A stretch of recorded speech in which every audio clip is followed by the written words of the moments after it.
Hey, hey, look. Hey, guys. Hey, you, guy, come here.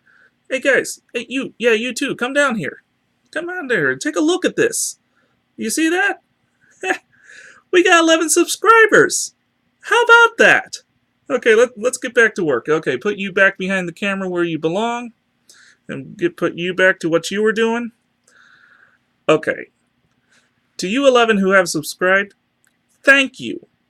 And if you're watching this and you haven't subscribed yet, please consider. Remember, if you're the 100th subscriber, you win the bragging rights of saying you forced me to review the Fast and Furious film franchise. Yeah, that offer's still up. It never went down. So if you're the 100th subscriber, comment in the comment section and I'll personally congratulate you. Anyway, on with the review. Alien Covenant. First off, let me just say I had absolutely no intention of seeing this movie while in theaters. So what changed my mind in watching this installment? Well, first off, allow me to explain that I had every intention of watching this, but I was waiting for it to come out on Blu-ray. I don't particularly enjoy watching horror movies in a movie theater. I prefer to watch them in the safety of my home, with the lights turned on. Yeah, I'm a big scaredy cat in that sense. However, if you do subscribe to my channel and put in a request, I'll brave just about anything. Now bear in mind, I also want to point out the trouble I went through. This movie's been out for a while, and I went through a lot of difficulty finding a theater still showing it in my area. But I did, and I saw it, and now I'm ready for review. Alien Covenant involves the crew of the titular ship Covenant.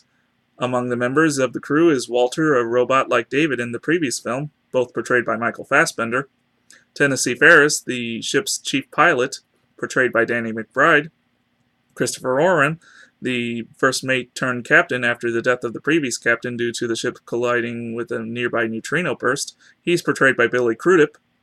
Then there's Daniels Branson, a terraforming expert and wife of the Covenant's previous late captain. She's portrayed by Catherine Waterston. The Covenant is a colonization ship with 2,000 colonists and 1,000 embryos on board heading for Origai 6 when, after the incident with the neutrino burst and true to traditional alien film formula, they pick up a distress signal coming from a nearby planet and they decide to go over and investigate. They discover a planet full of wheat-like plant life cultivated by persons unknown. However, some of the plants contain spores that get into a few crew members and outbursts a new monster, the Neomorph, that wreaks havoc on the crew.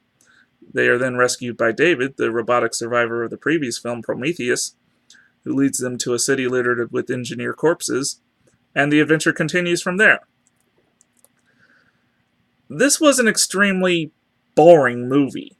I mean, the majority of it is build-up. We don't even get an actual facehugger until an hour and 30 minutes in. It's a 2-hour movie, people, and you only get like 30 minutes of Xenomorph action. The Xenomorph that we all know and love. This is not the way you do an alien movie. So what's the upsides to this movie?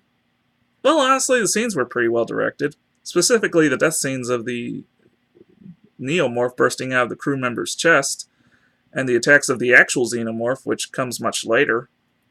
It was pretty suspenseful for the most part. There's also lots of nods to the previous films, to at least keep a fan of the franchise entertained. Also, I have to give credit to the creators attempting a new formula, focused more around investigating the mystery and less on monsters hiding in shadows and attacking people. Don't get me wrong, it still didn't work for me, but I still acknowledge them for trying it. Honestly though, the true highlight of this film, for me at least, was Danny McBride.